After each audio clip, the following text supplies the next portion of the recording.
Welcome into another episode of Three True Values, a very special episode, the late but still getting to you coaching carousel special. We're going to walk you through all of the hires that have been made across the country at the Power 5 level. Now, of course, the Power 4, the Core 4, as some have called it.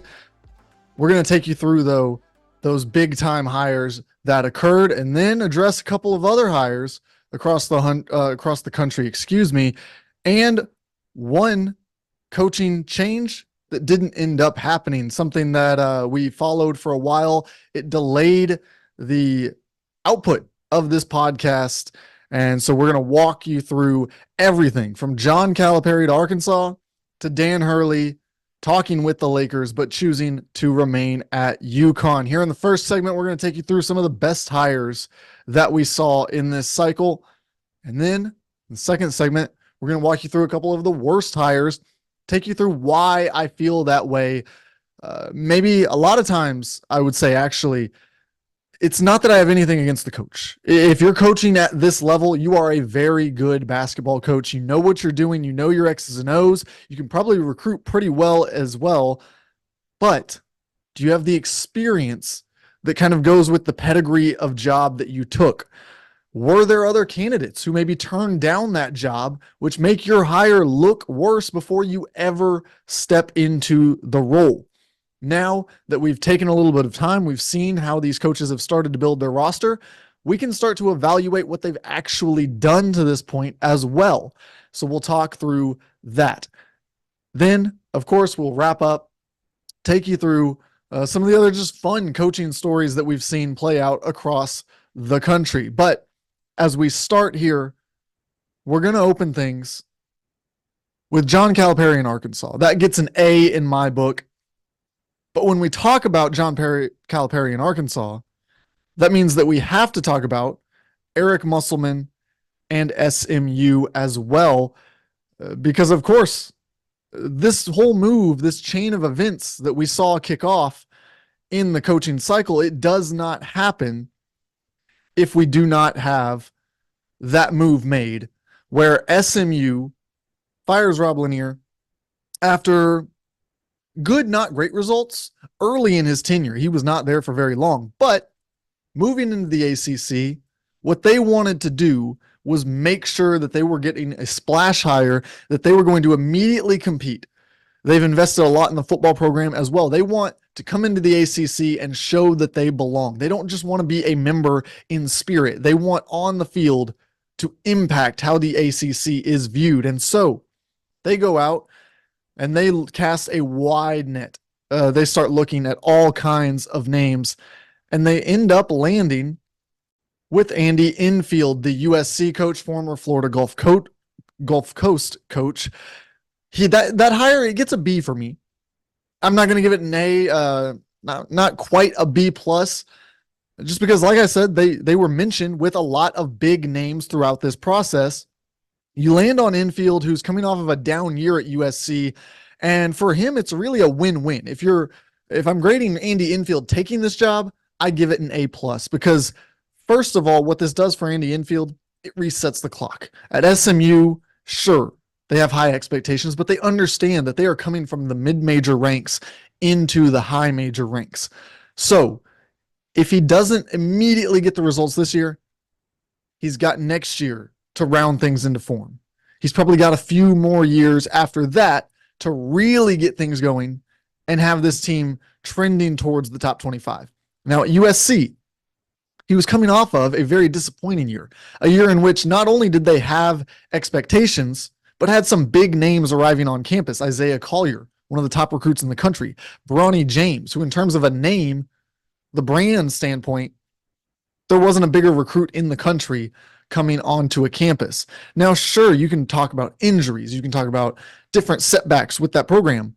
But at the end of the day, Andy Enfield, he goes from a place where he would have probably been, if not on the hot seat per se, he definitely would have had all eyes on him. And if he could turn this around and get it facing the right direction again, and at USC, that probably means top 25. That means making a deeper NCAA tournament run, maybe the second weekend.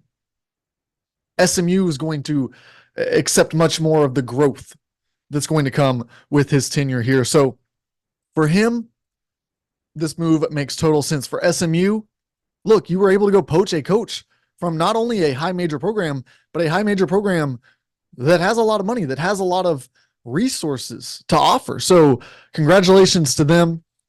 And that sets off now the need for USC to hire a coach. And I know I started this by saying we're getting John Calipari in Arkansas to start. And I gave you the grade. It gets an A. But we have to walk through the steps to get here because this is one of the craziest coaching cycles we've ever seen in terms of what took place to get all of these coaches where they ended up. And so now we get to this point where you look around and Eric Musselman is at Arkansas. USC's got an opening. He's from the Southern California area. He's been there multiple times throughout his career. And that job starts to look really attractive when you see all the dysfunction that was coming out between him and the athletic director, some questions about NIL funding. What was that going to look like this year for him? He had flirted, don't forget, with the Louisville job. That was never really in play at any serious level. It was just one of those names that was floated around. We'll get back to that later.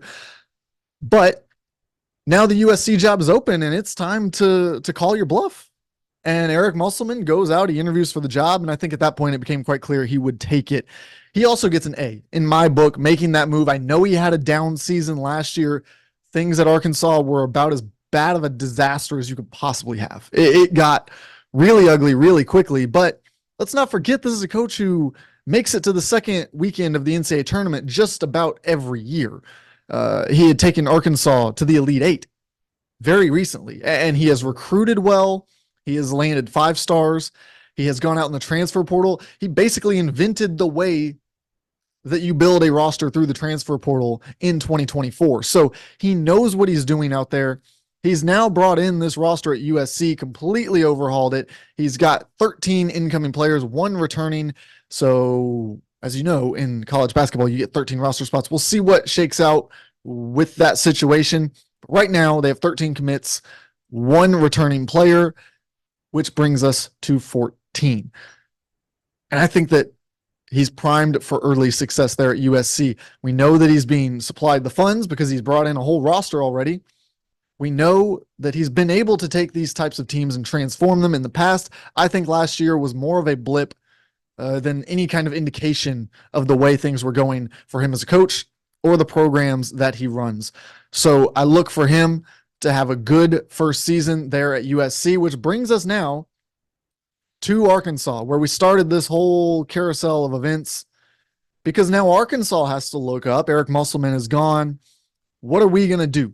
We've got to make a splashy hire. Plenty of names were thrown out there, mentioned who would take this Arkansas job, who is it an upgrade for, who is it a downgrade for.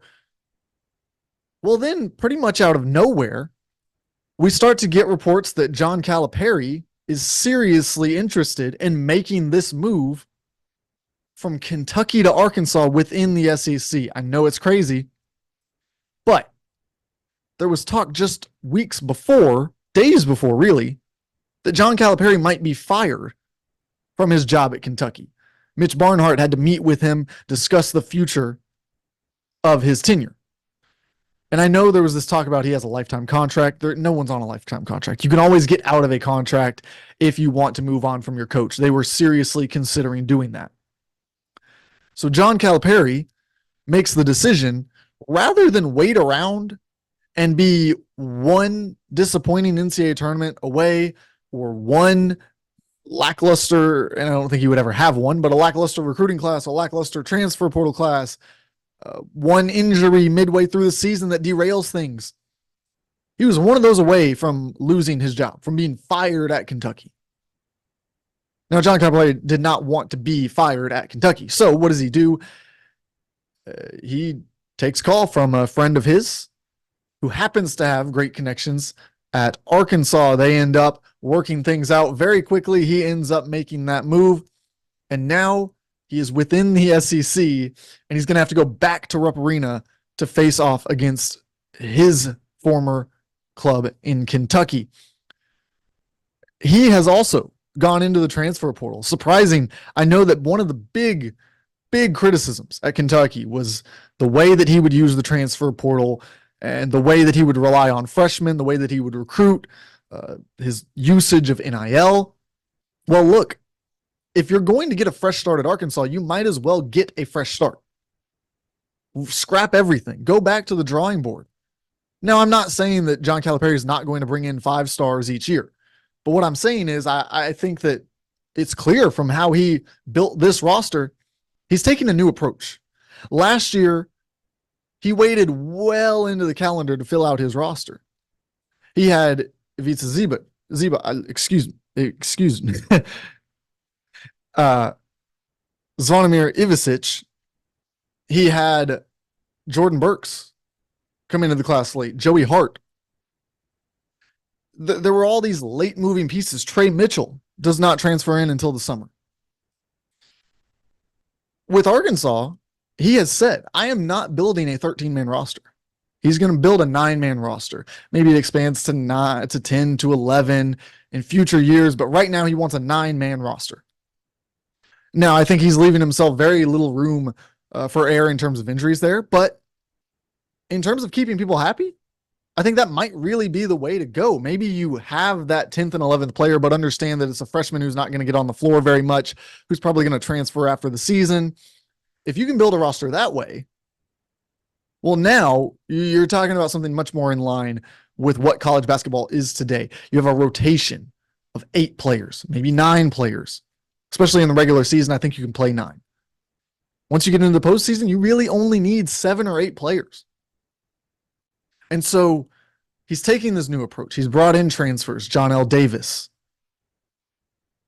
And you've got Trayvon Brazil to come back. That was essentially a transfer because he was in the draft process and in the transfer portal at the same time. Jonas Adu comes from Tennessee. Then he brings some of those freshmen along with him. He brings a couple of guys with him from Kentucky. I really like the way that he's built out this roster. Depth is a concern for me. I'm not going to shoot them up the board in the way too early rankings because of that, but it's a top 25 team for sure. And if they can avoid injuries, this team has the potential to be what all John Calipari teams should be, which is a second weekend or beyond a team competing for a Final Four berth. So those are some of the grades that got high marks. You've also got Dusty May making the move from FAU to Michigan. He's built out his roster. They're committed to playing 2 bigs. I think that'll be very interesting to watch at Michigan. Vlad Golden makes the move from FAU. They also get another center coming in from Yale, and they think that they can really play together, that they'll be able to get them on the floor with one unit, with Danny Wolf, as the other big. There's so many of these hires that I really liked, and they can't all get an A, but Dusty May gets one because he was the premier name on the market. If you had an open job in this cycle, you wanted Dusty May. And Michigan, to their credit, they moved on from Jawan Howard, which is not easy to do. A former player in your organization, a guy who had a lot of respect around there. And look, the results were going the wrong way. It was time to make that move, but it's not easy to make.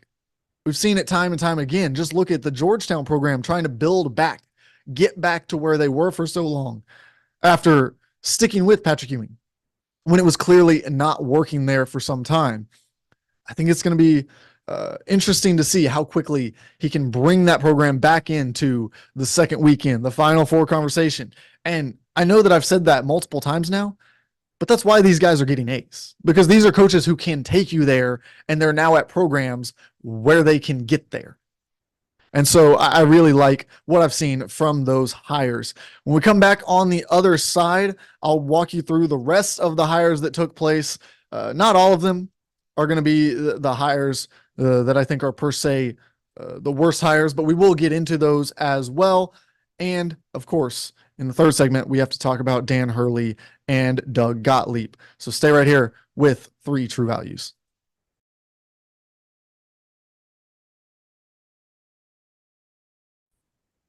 Welcome back into Three True Values. We continue the conversation with the rest of the hires made, and this one is really one of my personal favorites. It didn't make that list in the first segment of the best hires, but it's right there on that tier. I think that there's a few more uncertainties with this one, but if his recruiting is any indication, this one's going to be great. Kevin Young makes the jump from the Phoenix Suns as an assistant to coach BYU. Now, why did he make that move? We'll get into that in a little bit because that's one of the big storylines of this coaching cycle. But I do want to talk about BYU here because Kevin Young brings NBA pedigree. He's a guy who interviewed, was a real candidate to get the Phoenix Suns head coaching job just last cycle when they brought in Frank Vogel. He decides to remain as an assistant. By all accounts, he's one of the best player development guys in the NBA. He's worked with Devin Booker. He's worked with Kevin Durant, who, of course, was already a superstar. But these superstars are always working on their game. He's worked with these guys at the top of basketball. And so now for him to come to BYU, it was very interesting to me. I thought for sure he's got the basketball acumen. He's going to be able to do the coaching side of it. Recruiting was really the main question that I had with him. Well, it seems like they're pitching this NBA ready mindset to these recruits, and it's paying off early. Definitely paying off right now. Igor Demin from Real Madrid decides to come in as an international prospect and play one college season at BYU before making his way to the NBA draft. He's a projected top 10 pick next year. So that is a big addition for Kevin Young and this staff. To have him in there, I think is going to be big for them. Cannon Catchings very recently commits, a former Purdue commit. He ends up decommitting. Purdue had to get their roster down one. They had 14 players. They had to get to 13. So he ends up taking off. He's going to go somewhere else. A top 50 recruit who I think has real one and done upside as well. He's now going to be at BYU also. So they've got a really good roster. I graded this an A- when it happened, and I think he's done everything to back that up. I think it's at least an A- at this point. Moving on, we've got DePaul, who moves on from Tony Stubblefield. They bring in Chris Holtmann. I gave it a B+. I think it's a good reset for that program. And look, DePaul is a program that you guys know. If you followed my podcasting, whether it's here, in the past, I've got a soft spot where I buy into DePaul figuring things out, to getting better, getting some kind of basketball tradition back. And it just hasn't happened to this point. So Chris Holtmann, I'm hopeful that potentially he could get things going the right way. He's built out a pretty good roster. I don't think it's a roster that's going to compete in the Big East per se, but look, he's going to be given time there. He has to be given time there to start building a program. And I think that he's an excellent candidate to do so at DePaul.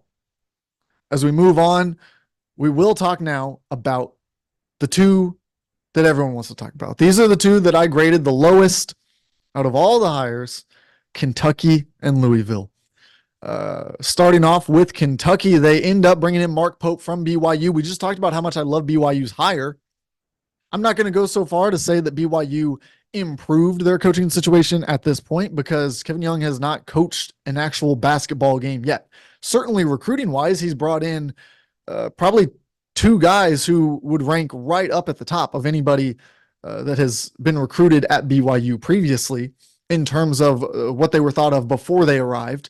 Of course, though, Mark Pope had really good results at times at BYU. He had a commit from Colin Chandler, who was a highly ranked recruit. He, of course, went on mission, so he never played at BYU. He's now going to Kentucky. But with Mark Pope, the reason that at the end of the day, this was a C-, same grade that I gave Louisville, C-, is because of the way the search played out, the way that this all went down. You're going to run off John Calipari. You don't need him anymore. He's not doing well enough. He doesn't have the NCAA tournament results. He recruits young guys, and that's just not good enough for Kentucky. They need to adapt. They need the modern game. So they throw out Nate Oates. They throw out Billy Donovan. They throw out Dan Hurley. And it's no, No. I mean, guys are getting new contracts because of this coaching search. You've got other people who are just saying that they're not interested. It was humiliating is a little bit too strong, especially looking back now. Like, fans are happy with who they got. They got one of their own. I think that's important here, because if you're not going to get one of the big names, you struck out, you swung and missed on the big names.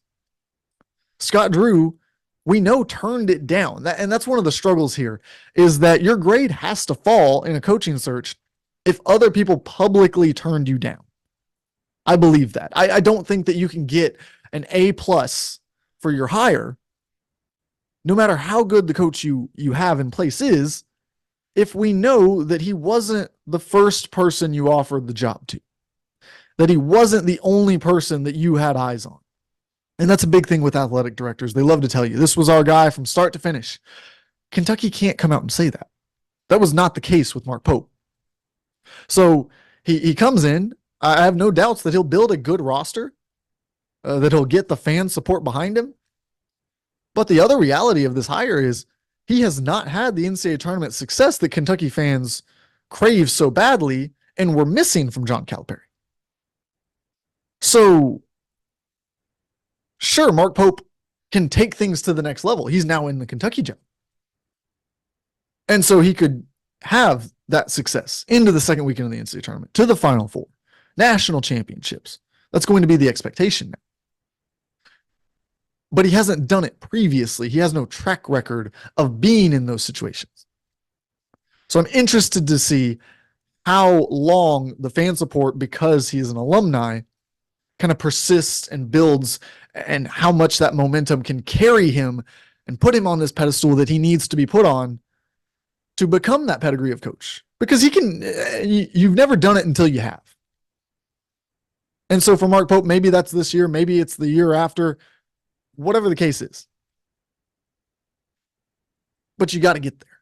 And he's going to need support to do it. They're on board with him now, and we'll see how far that carries him. Louisville, the other one, the two rivals, back and forth, both end up making a coaching change. Of course, Louisville's was widely known for pretty much since last season that this would be coming. And that's why they get a C- for Pat Kelsey. You had a full year where everyone knew you were making a coaching change. Everyone in the world was aware that Kenny Payne was going to be fired, that they were going to bring in someone new to run that program. And the names that were thrown out, again, it was the Nate Oates. It was Jerome Tang. It was all of these big names, these respected program builders, the guys who bring their culture with them. Bruce Pearl's name thrown around a lot. So when you end up with Pat Kelsey, the Charleston head coach, that headline just already doesn't line up with what we've been talking about for 12 months. And again, that means nothing about Pat Kelsey as a coach, as a program builder, because I think he is one. I think he is a program builder.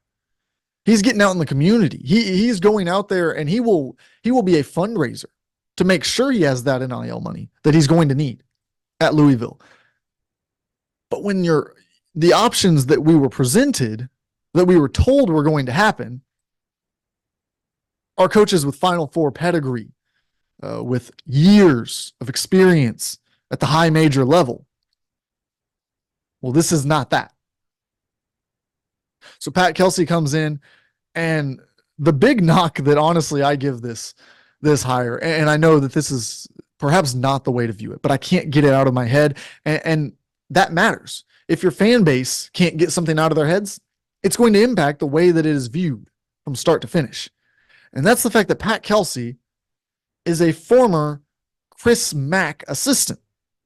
Chris Mack, who, of course, was kind of half runoff, and Louisville kind of felt like they should be doing better. Then they get Kenny Payne. Okay, well, that backfired.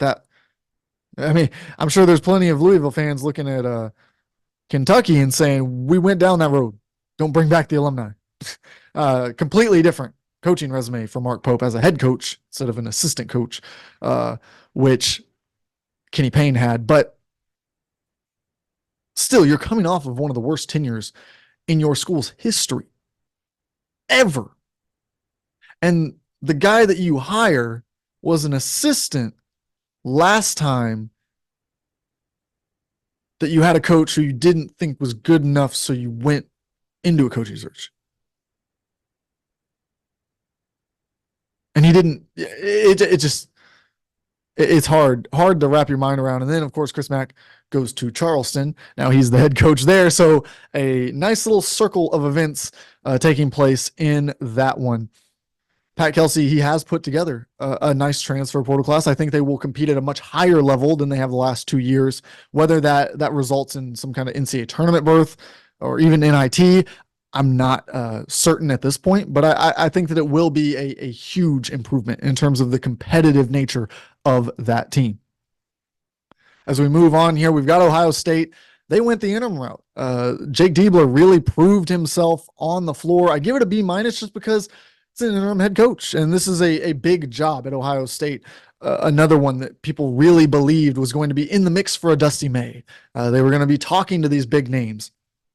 And they end up with an interim head coach who's never done it before outside of a couple games at the end of the season. I think that Diebler did really well in those games. He earned this opportunity, but it gets a B- from me right there in the middle. Steve Lutz takes over at Oklahoma State. Wasn't a big fan of them firing Mike Boynton. Thought he should have probably gotten one more year, but they make the change, and Steve Lutz is about as good as they could have done. A guy who has really built out his programs, was doing well at Western Kentucky. Now he comes in. I like his style of play. I think it'll fit well. I look forward to seeing what it looks like in the Big 12 against that higher level of competition. And he's still kind of in the process of building out that roster, had a few additions along the way. Stanford, they bring in Kyle Smith, somebody who has pretty much done more with less than anyone in college basketball over the past few years. Kyle Smith, of course, has coached at Washington State. He had to get out of that situation, so Stanford pounces on it as they make their move to the ACC. Before that, he was at San Francisco, where he kind of helped be the catalyst that launched Todd Golden into some successful years where they were really in contention for NCAA tournament berths every season. For that, Columbia. So I think that's important for him, taking the Stanford job, that he was at Columbia before, because he's had to work with the academic restrictions, some of the problems getting a transfer in to Stanford. He will have seen a lot more of it before that other coaches probably would not have had the same experience with. That doesn't mean it's going to be easier. It's still going to be very difficult to build out a roster the way that most coaches are building it while at Stanford. But I think that if anyone can do it, it's him. And like I said, he's able to do more with less a lot of the time. As we continue on here, we have Vanderbilt, who gets rid of Jerry Stackhouse. Mark Byington comes in. This one got a B- from me. It was right on the border of that C plus B- range. I think for Byington, it's really more so a lack of proven winning in the postseason, doing it when the chips are down. And I know the postseason wins are kind of a subjective science, but when you go from James Madison to the SEC, I would just, generally speaking, like to see a few more of these upset-minded teams, these teams that were built to beat the types of teams that he's now going to have to beat.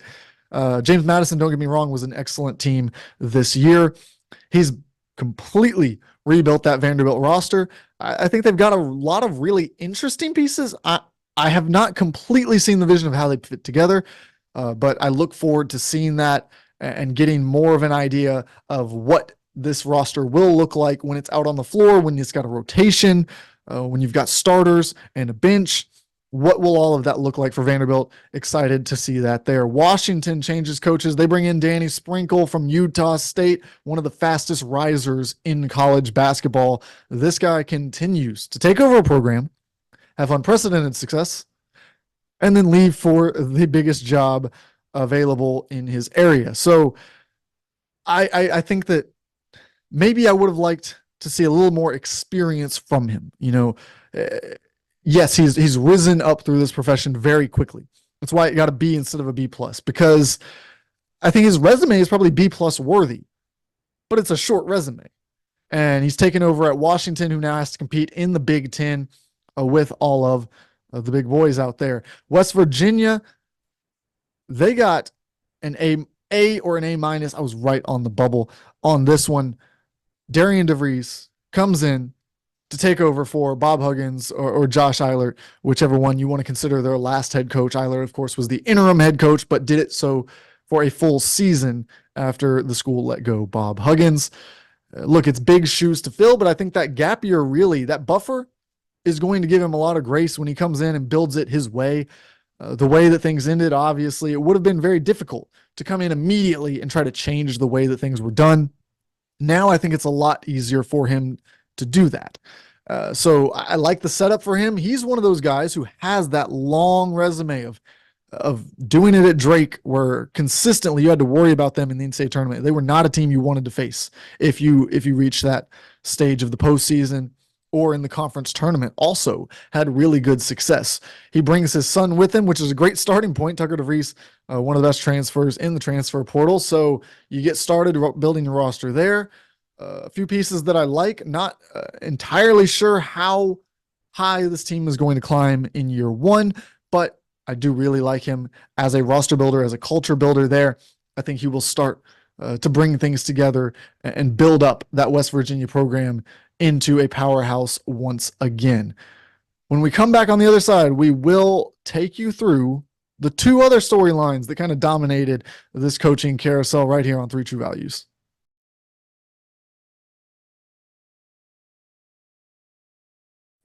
Welcome back into the last segment here on Three True Values. We're going to talk a little bit about, before we go, this Dan Hurley situation. The Lakers come in, they offer him the job. He flies out to Los Angeles. He meets with them, comes back to Connecticut. And now we have to wait a few days.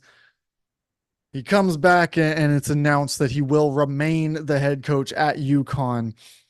This thing went back and forth. I think that there was some real consideration. I know there's been all kinds of rumors that it was used for leverage or, whatever, but there was no extension or raise announced at the time that he announced he was staying at UConn. So why go through all of that without getting some kind of prize out of it? I don't think that's the case. I think he really did take a long look at taking over an NBA job, especially a job where you get to coach LeBron James and Anthony Davis.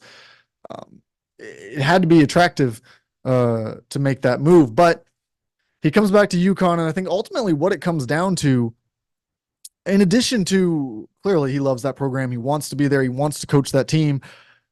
His wife is comfortable there. Family likes it in the Northeast. Clearly, I think one of the big things for him is the fact that he's coming back with a chance to three-peat. Only one other coach has ever three-peated in the history of college basketball. That's John Wooden. If you can have your name exclusively in the conversation with John Wooden, and he's got the type of roster to do it. He's got a top 5 type of roster, a roster capable of earning another 1 seed here in the NCAA tournament. And at that point, you look at how it breaks and you hope that you can make it happen. You've got experience coming back. You've got young talent coming in. That's some nice transfers that I think will really kind of complement what they want to do. His staff seems locked in. They're going to return again. He's got all the pieces in place to try to do this, to make this type of historic run that puts him as a surefire Hall of Famer, of course, but also in the conversation for the greatest coach in basketball.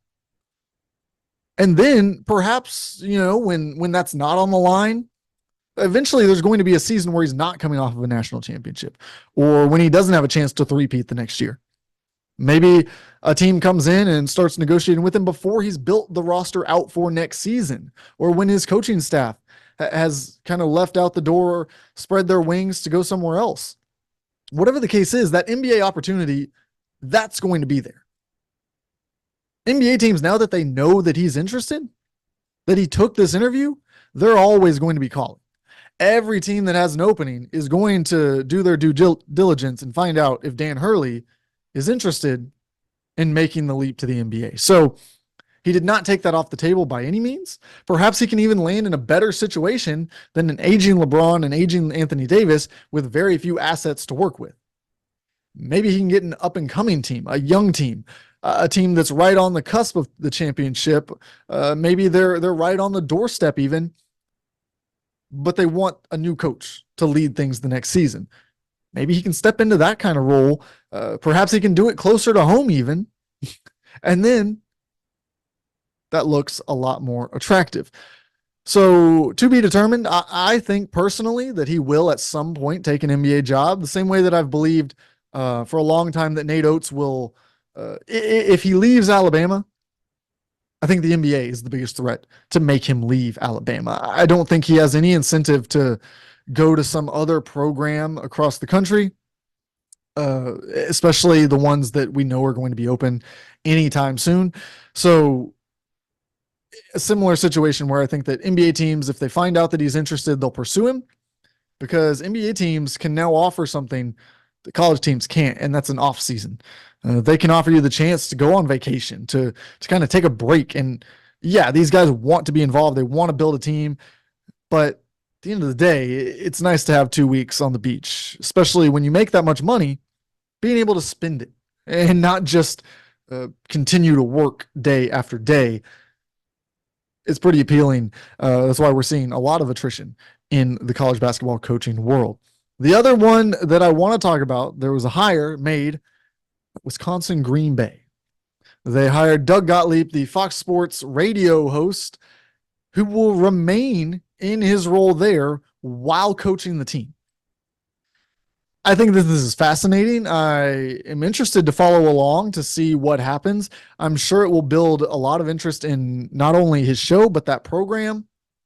And really, I see both sides. I can see the positive here is maximum exposure. He gets to do the things that he loves.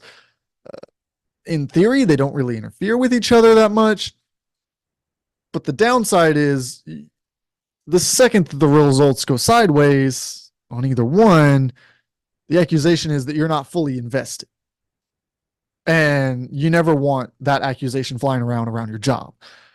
So that's the immediate one, of course. And then who knows, maybe you say something about a team and think nothing of it in February.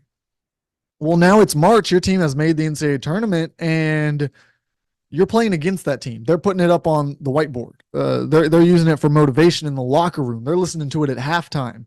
And they come out, you give them an extra edge. You never want to give the other team an extra edge. And you're setting yourself up to where you might do that at some point in your coaching career by doing both. But I wish them all the best. I hope that it is able to work out, because it will be one of the most interesting storylines in all of college sports. We'll follow that. We'll follow much more. Be back here next week. I've been doing a lot of NBA draft coverage. I encourage you to check out on3.com. Read all of it. I've got rankings. I've got mock drafts. I've got a couple of different mock drafts. I think 3 more mock drafts coming out between now and the NBA draft on Wednesday. So 1 week from when this podcast will release, we will be drafting. So next week, just before that, I believe it will come out on Tuesday morning, we will have an NBA draft preview show where I will take you through the top prospects, do a mock draft. We'll have a special guest in. We'll break it all down for you, get you fully prepared for Wednesday night and Thursday afternoon, because the draft is now 2 days. The second round will be on day 2. So be sure to come back here for that. Hope you enjoyed this rundown of the coaching carousel. We'll deliver you more content, as always, right here on 3 True Values.